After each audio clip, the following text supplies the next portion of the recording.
All right, looking good. Yeah. We're in the Gospel of John, and this is our fifth study, fifth Sunday. Took us 4 to get through chapter 1. So now we're going to start chapter 2. So turn there with me, if you will. Let me get situated.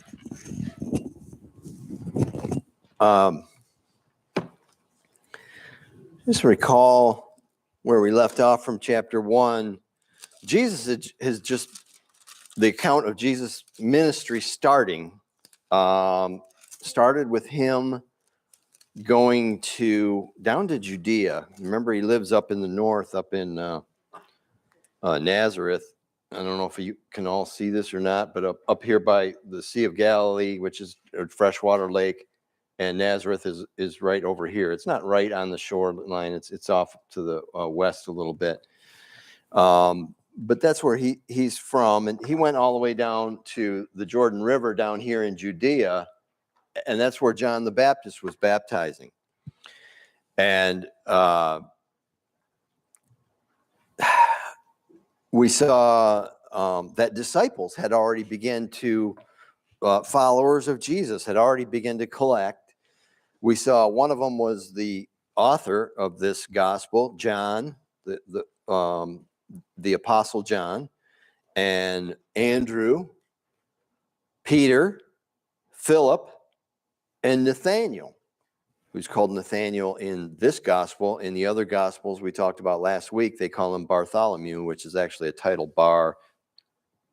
Ptolemy. So it's son of, Bar means son of, we talked about that last week. But anyway, Nathaniel or Bartholomew. So those 5 now disciples, and this is all just in the first few days of his ministry. Remember, his ministry actually technically began at that baptism that we saw in chapter 1. So next, we're going to see here in chapter 2, Jesus' first miracle, and it's the first of about 35 that we have recorded. Now, there's, of course, more, because sometimes we'll see that he performed many miracles and healings and things like this in some of these accounts in the Gospels, and we don't hear what they were. But there's 35 particular ones that are recorded, and this is the first one, as we'll plainly see here. So let's just start there. Follow along with me, if you will. The Gospel of John, chapter 2, verse 1. Here it is. On the 3rd day, there was a wedding in Cana of Galilee, and the mother of Jesus was there. Now both Jesus and his disciples were invited to the wedding. And when they had ran out of wine, the mother of Jesus said to him, they have no wine. And Jesus said to her, Woman, what does your concern have to do with me? My hour has not yet come. And his mother said to the servants, Whatever he says to you, do it. Okay, so there's the first 5 verses. There is a whole lot we can learn from this, believe it or not, as far as what the actual scene is. This little short narrative in these first 5 verses. First of all, it's the 3rd day. Well, it took them a couple of days to walk back to Cana from down in Judea. Now, Cana was a sister city of Galilee. Of Nazareth up in Galilee. So if you can't see it, but it's right there. Cana and Nazareth is just below it. So they're like across the valley from their sister cities. They're real close by, maybe 3-4 miles from each other. So this is right near his hometown. And we see in verse 1 and 2, Mary was there. And then it says Jesus and his disciples. In verse 2, it says they were invited, almost as if separate. They didn't come together. You get the impression, and we learn here from this that it looks like she has a prominent role in the wedding, like she might have been the aunt or something who was responsible for arranging things. Because as we'll see, she's the one that's concerned with the wine, and she's telling the servants what to do. See verse 5. So she's got some sort of command over this. She's in an authority role in this arranging this wedding here. So maybe the mother of the bride or the groom is not available. Maybe they died or passed away, and she's taking that role. Or maybe, who knows? I just don't know why she seems to be a lead hostess of sorts here. But anyway, verse 3 then. We know that weddings at this time were celebrations, and they were the best party to be at. This was it's kind of still the same today, right? But this was a happy time of celebration, and they were 7 days long. They didn't just have a wedding, celebration, and then you go to the what's called reception. No, it was not done in one day. This was 7 days long, and they started on Wednesdays. And this, when they ran out of wine, for all we know, this could be day 3, because obviously they didn't plan that poorly that they ran out in the first couple hours of the first day, right? Because they know it's going to be a 7-day event. So they undershot it by some amount, and we don't know by how many days when they ran out. But another thing we learned from this is our Lord Jesus is not above such things. A time of merriment and celebration, joy for families. These people are celebrating God's first institution, the institution of marriage. And so it's not surprising that he would not look down on such things like some of the religious people of today would do, even when it involves drinking alcohol, as clearly as being done here. So we see that she had some authority over the servants. Again, look, she says in verse 5, whatever he says to you, do it. And when they ran out of wine, you might ask yourself, well, why didn't she just tell the servants, go get some more? Well, they didn't have Walmart nearby or whatever. And it might have taken way too long, and by then the embarrassment would have set in.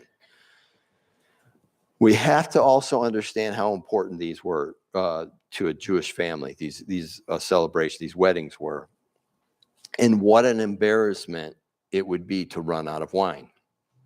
It would even be an embarrassment today for a family, but far more so back then.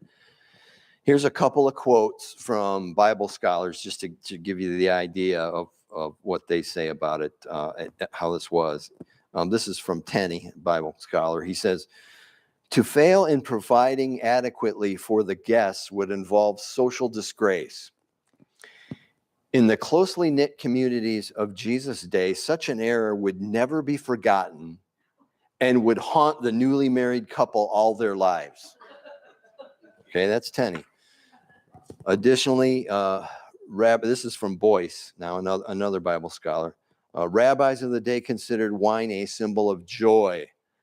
And we know that there's at least a dozen Bible verses, Old and New Testament, that refer to wine this way. It's like it's almost like in salvation, the joy of wine and having wine is equated. So many verses on that, and I'm not gonna take the time to quote all those. But anyway, let me continue on with this. I'm messing up Boyce's quote here.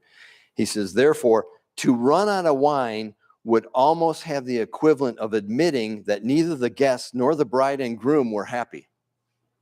So, I mean, it was that equated with happiness there. And then, so back in this now, verse 3, Mary turns to Jesus. Obviously she knows his power is limitless. She knows from where he came. She knows he is virgin born and better than anybody. And she says they have no wine. And he, of course, knew, her heart and perfectly, and he knew that she believed that he could save the day here for her. And there's no mention of Joseph here. And most Bible scholars believe that he had died decades before, like when Jesus was young, maybe 10, 12 years old. And he was, as the eldest brother, the eldest son, was the man of the house. And so it's just natural that she would turn to him in that regard, but also in that she knows who he is. And, in our times of distress, that should be natural for us too. Take your burdens to the Lord and leave them there. And we just sang that one, leave it there. That should be natural for us today too. So in that, we get a good example from Mary. If it concerns us, we know it concerns him. But look at what he says in verse 4. He says, woman, what does your concern have to do with me? My hour has not yet come. Sounds a bit harsh to his mother in distress here. But as you can see from her response, she has no doubt, zero doubt that he's going to intervene on her behalf. She just says, yeah, whatever he says, just do it. And he says, my hour has not yet come. Now, Jesus, as God, clearly had a timetable for when he would begin his ministry. This was right after he got baptized by John the Baptist, and then he would start his ministry. And at some point in time, his healings and miracles that he would perform, as we referenced earlier, there was a timetable for that, and it was not yet there.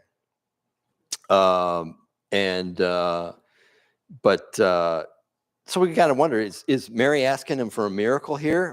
Or maybe she's just turning to him, they have no wine.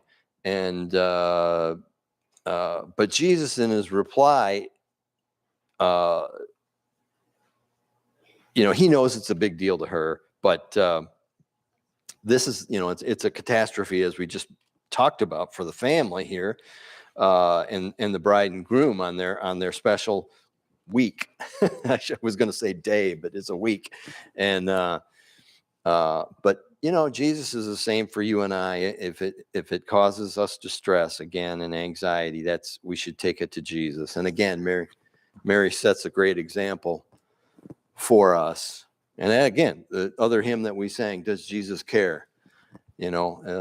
He absolutely does, and we're going to see he takes care of this. But we also got to remember here, Jesus, we're dealing with an omnipotent God here, that and omnipresent and omniscient. He knows everything that's going to happen before we're even born. Before the beginning of creation, he knew what was going to happen when my last hair fell out, things like this. He knew this was going to happen before Mary was even born. So this event was no surprise to Jesus, and it was all in accordance with his will. We know from Ephesians 1:11, he works all things according to his will, after the counsel of his will. And he could have easily avoided this catastrophe and said, hey, Mom, by the way, how much wine did you order for the wedding up that you're going to have for Aunt or cousin, whatever? And so many gallons or whatever. That's not even close to enough. You better order 3 times that amount or whatever. He could have easily avoided this because he knows all things in advance. But he wanted this here. He wanted this for us today, so that we could look at it and find out why it's here, and we'll discuss more on that later. But also, this miracle here is important, that it's recorded. So we'll consider that a little bit more as we work through this. But she says, whatever he says to you, do it. That's the only command that we see in the whole Bible that comes from Mary, is to these servants at this wedding at Cana. Whatever he tells you, do it. Well, some good advice, right? Whatever he says, do it. Verse 6. Now there were set there 6 water pots of stone according to the manner of the purification of Jews. And I'm not going to go into all that, but they had these washings that you did even between courses of meals, you got to do this, you got to dip in a certain way. Okay, we're not going to talk about all the purification of the Jews, but he's trying to explain to the reader here that that's why these big pots were sitting there. It's natural in a big house to have this there. And they held about 20 to 30 gallons apiece. So 30 times 6, that's 180 gallons. And Jesus says to them, verse 7, fill the water pots with water. And they filled them up to the brim. And he said to them, draw some out now and take it to the master of the feast. And they took it. And when the master of the feast had tasted the water that was made wine, so he had already performed the miracle, it's already wine. By the time they dipped in there to bring a pitcher of it over to the master of the feast, it's already, the miracle's already happened. Grapes that never grew, that were never fermented, anything like that. This is an act of creation. If they filled it with water. He created the wine. So anyway, he did not know where it came from. You see here, but the servants who had drawn the water knew exactly what happened, because they put water in there, and when they dipped it out, it was wine. And anyway, the master of the feast calls the bridegroom over. This is the groom, and verse 10.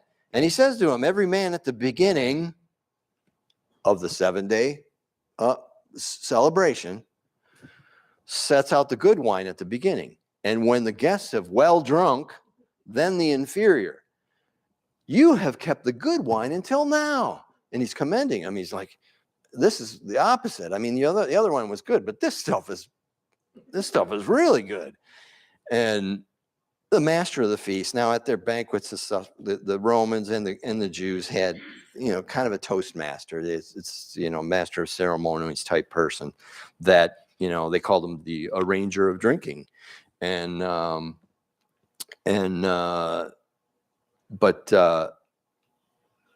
again, they're celebrating God's first institution here, and it was a joyful time, free of gloom and despair. And look at this. It says, when the guests have well drunk. Now that word, well drunk, means soaked sufficiently so as not to know the difference between the superior wine and the inferior cheap stuff. The Boone's Farm. But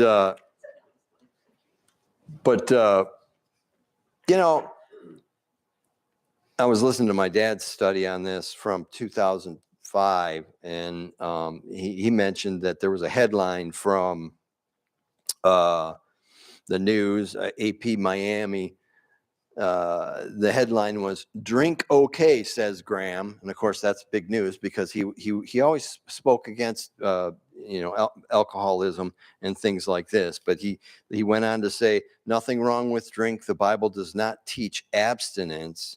He says Jesus drank wine and turned water into wine at the wedding feast of Cana, and it was not grape juice. So Graham knew that this was not grape juice, but some in our Southern Baptist wing, our Baptist wing of the of Christianity, says that this is grape juice, and it's of course not. The Greek word used here and everywhere where it says wine is oinos, and it always means fermented wine, and it always means an alcoholic beverage. The only other word is glucose that's used for wine, and that's when it's new wine. Now, new wine is even stronger. It's higher alcohol content is obtained by adding more sugars to the process during fermentation, so it spikes the alcohol content. So that's even more. So you got oinos and glucose, and they're both alcoholic beverages. Now, it is true that most of the wine that they carried with them to drink, because see, the water was not great back then. So they mixed wine with it, and it was a purifying agent. The tannins and things can't describe to you the chemistry of it, but somehow it kept the water from being bad in the wineskins and things like this when they traveled. So they mixed it with it. So there's water mixed with it. So whether there's water mixed with it at some point, I don't know, but probably not at this wedding, of course. But when they traveled, and sometimes like when they drank it at the dinner table and stuff, it was cut with water. The Bible does teach moderation, of course, and Billy Graham was very strong about teaching moderation in drinking, self-regulation of our liberty, of our Christian liberty, to enjoy the things that God created. But the Bible does not teach abstinence from alcohol. But some people should, for a number of reasons, as we know. Maybe more on that later. But 4 times in 1 Corinthians, we see this. All things are lawful for me, but not all things are helpful. All things are lawful for me, but I will not be brought under the power of any. And this is when too much is drank. And then in 1 Corinthians 10:23, all things are lawful for me, but not all things are helpful. All things are lawful for me, but not all things edify, build up. So we often abuse our liberty as we are weak, fallen creatures, one step from sin. But the drink itself is not the problem. The hatchery of sin up here and our ability to, or our inability to self-regulate ourselves is really the problem. So the reason I'm going into this is this is a widespread error in the church. The Baptist legalist wing of the church has even out-purified the Puritans. It's as if they've performed their own miracle here, and they've turned the wine into grape juice.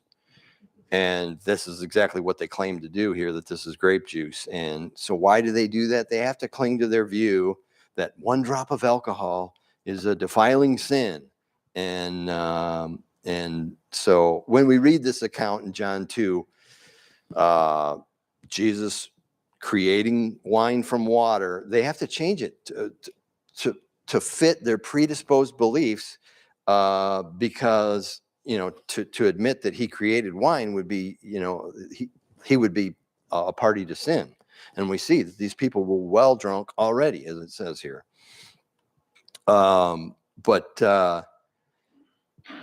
So they got to cling to that view. So they got to change the Bible to fit their view. And this is the way of man.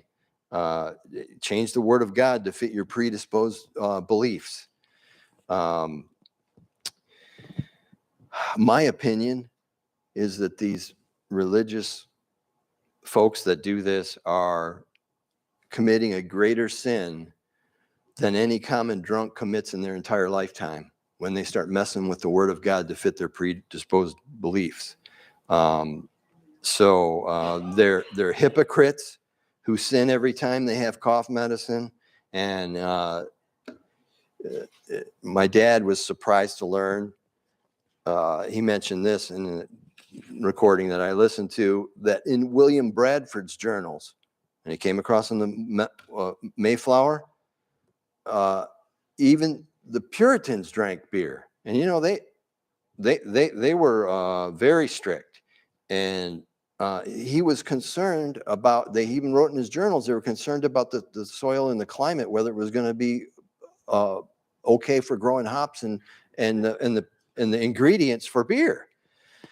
How would anything get constructed without it?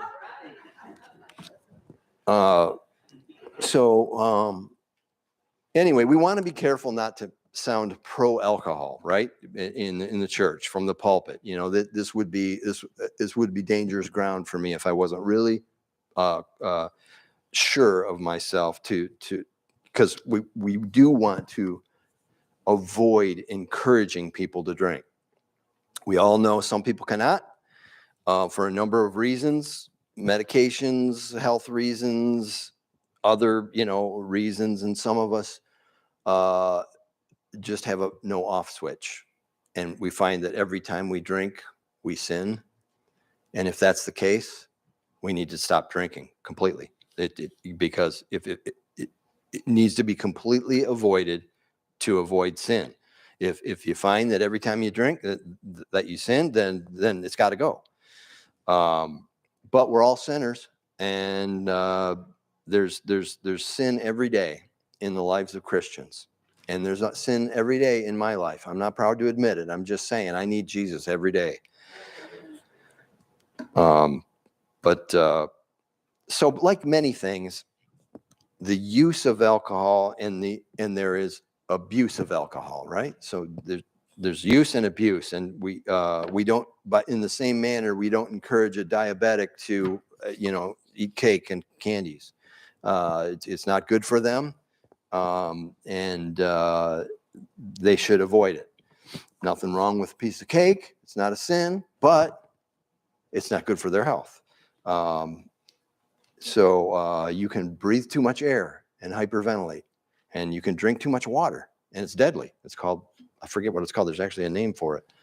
But anyway, so not only here, but in the Old Testament, we see Psalm 104, 14 and 15. He causes the grass to grow for the cattle and vegetation for the service of man, that he may bring forth food from the earth and wine that makes the heart of man glad. Wine that makes glad the heart of man. So again, we see this gladness, joy, happiness associated with wine throughout the Bible. I'm not going to continue to quote a bunch of those, but in Matthew 11, Jesus says in verse 18, he says this, for John, and he means John the Baptist here, he's talking about John the Baptist. He goes, for John did not spend his time eating and drinking, and you say he's possessed by a demon. But the Son of Man, on the other hand, feasts and drinks, and you say he's a glutton and a drunkard, and a friend of tax collectors and sinners. Amen to that, friend of tax collectors and sinners. The tax collectors in Jesus' day, that's why it's there. They were considered the worst of the sinners for them. But we got to remind ourselves often who the enemies of Jesus were and have always been from the beginning of his ministry all the way through. And they really hated that he was a friend of sinners and he ate and drank with them. And this is the religious. What they didn't see is he was treating us as brethren. And unlike them, they were too good to eat with these common people, these sinners, the great unwashed. They were too religious, high muckety muck for, and they had to have their special costumes and everything. But not Jesus.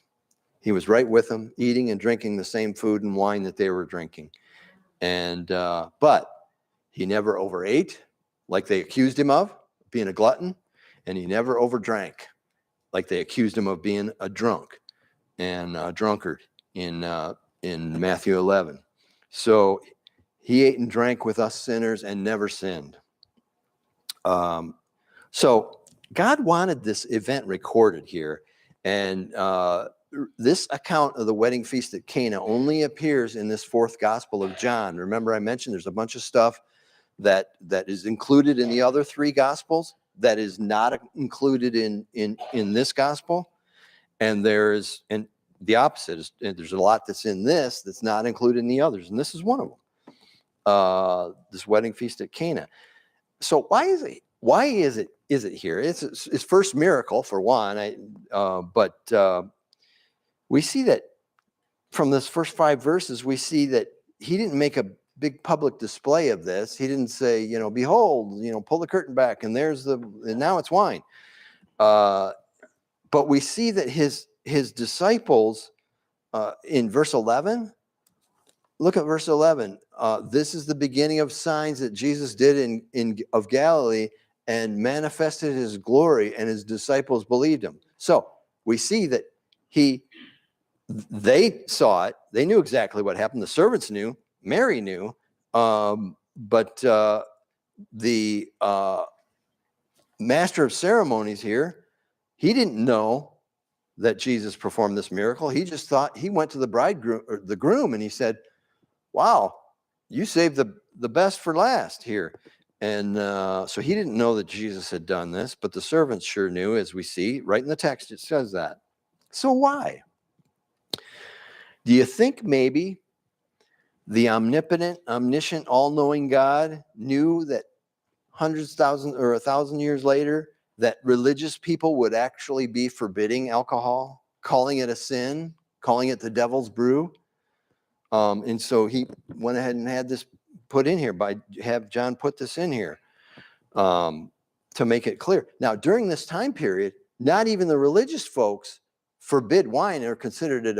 All of them drank. There's not a single one of them that didn't have wine with their meals and everything. So nobody, the only ones were like John the Baptist. Remember, if they swore as a Nazarene, they'd shave their heads or not shave their heads. I'm sorry. They would never cut their hair, and they were perpetual Nazarites, and they didn't drink alcohol at all. But that was a different type of person. That wasn't your normal Pharisee, scribe, religious person, right? That was not a normal situation. But at the Last Supper, we see the account in Matthew 26. This is verse 27. This is from the New Living Translation. It says this, and he, this is Jesus, took a cup of wine and gave thanks to God for it. Now, in the New King James, it says, and he took the cup. It doesn't say a cup of wine, but the New Living Translation says he took a cup of wine and gave thanks to God for it. Doesn't sound like the devil's brew to me, if he's thanking God for it. And then in verse 29 of the same chapter, Matthew 26, Jesus says this to his disciples. He says, mark my words, I will not drink wine again until the day I drink it new with you in my Father's kingdom. That's the New Living Translation again. In the New King James, it says, I will not drink this cup again. So I wonder, when we drink wine with Jesus in his kingdom, I wonder if it's going to be like this kind that he created at Cana, the real premium stuff. It's going to be special. I bet you at the end of that wedding that they were all lining up to fill their to-go pitchers. It was the best wine they ever tasted. Now, don't worry, none of them were driving home. But, 180 gallons, and I did the math on this, 750 milliliters per a bottle. It's just about your typical bottle of wine.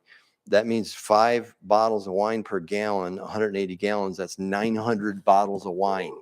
That's the equivalent. So when Jesus gives, he gives freely. It didn't cost him anything. And then he gives more than just abundance.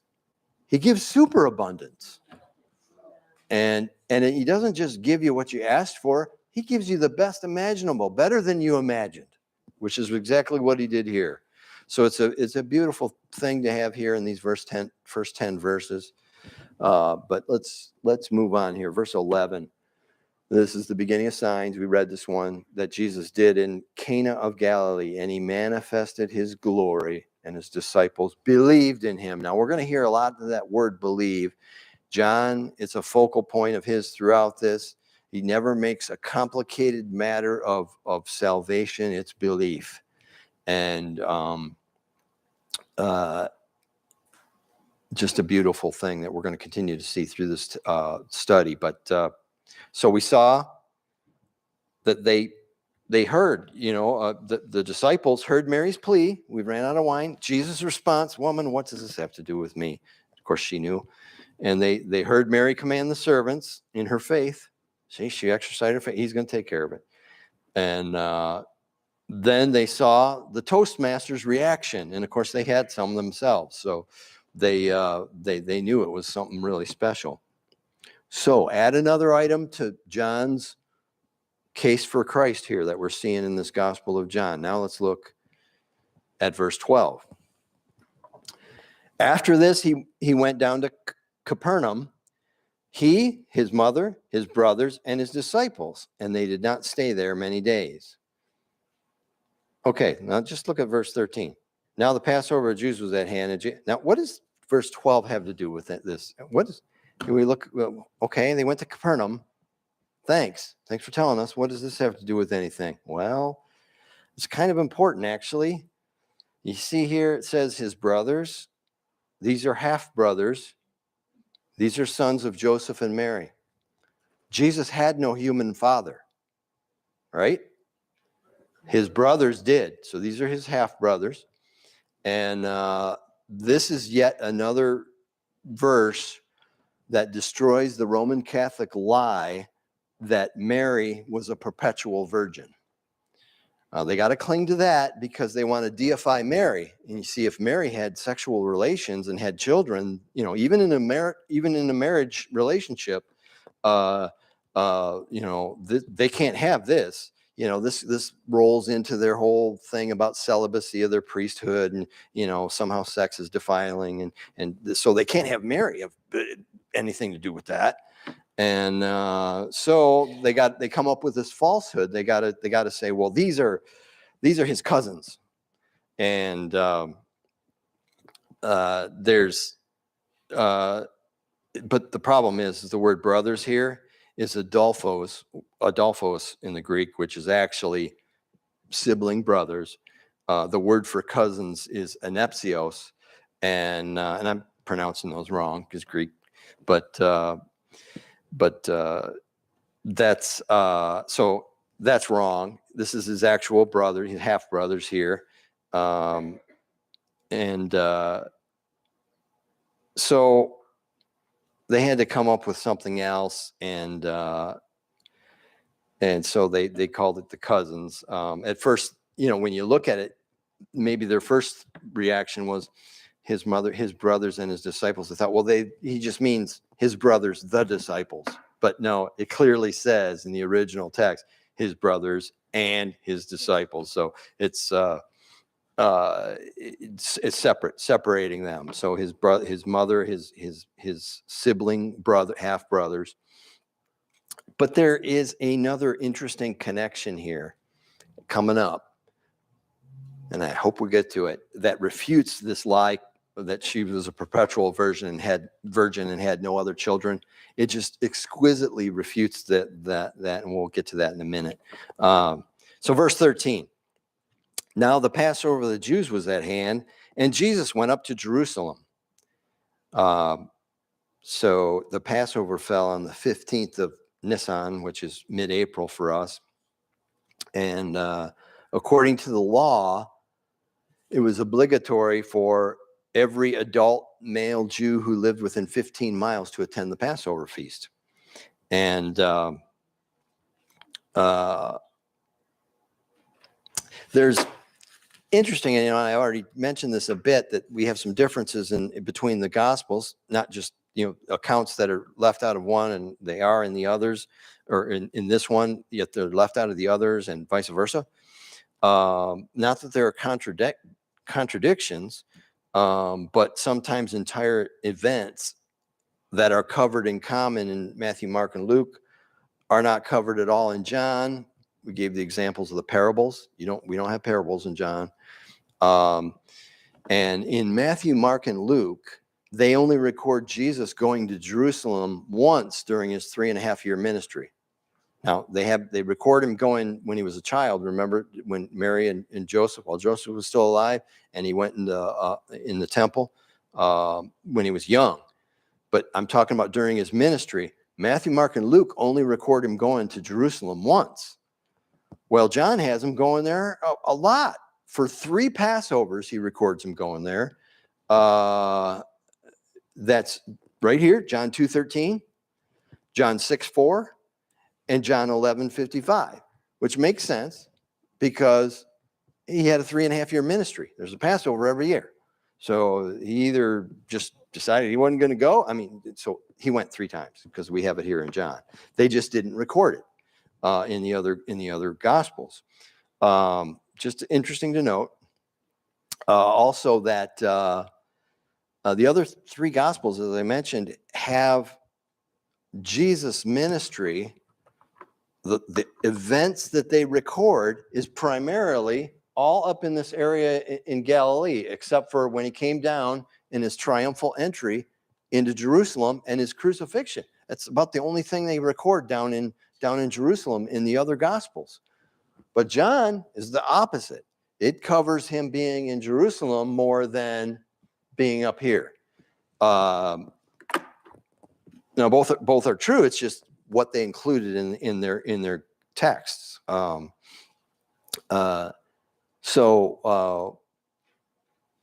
I could cite the verses for that, but so there's the 3 Passover feasts. We learned that Jesus attended an unnamed feast in John 5:1, and then the Feast of Tabernacles in John 7:2 and 7:10, and then the Feast of Dedication in John 10:22. None of this is recorded in the other Gospels.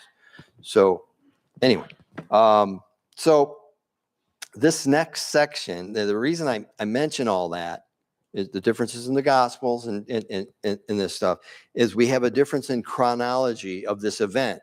We're getting to where he cleanses the temple. You might even be the heading in some of your Bible, Jesus cleanses the temple. Well, this is the same way it's recorded in the other Gospels, Matthew, Mark, and Luke, although they put it at the right after his triumphal entry. That would be Matthew 21, 12 through 13, and Mark 11, 15 through 17, and Luke 19, 45 through 46. This business of him cleansing the temple and, turning over the tables with the money changers and in his, that whole event happens right before his crucifixion in the other Gospels. Here, it's happening at the beginning of his ministry. So there's a difference here, and there's many explanations for why that could be. My dad believed that there was, and a lot of Bible scholars believe that there was this. He did it twice. He did it at the beginning of his ministry, and he also did it during his triumphal entry. And that may well be true, but it seems to some people that seems unlikely because you're doing the same thing again. They would be ready. Oh, here he comes again. Get the temple guard out here. He's going to start turning over the tables again. But it still could be.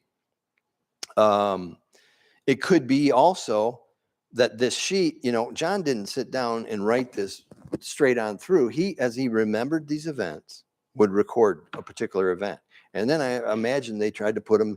He tried to put them in order as best we could. And for one reason or another, this event about him cleansing the temple got dropped right here. It could be that too.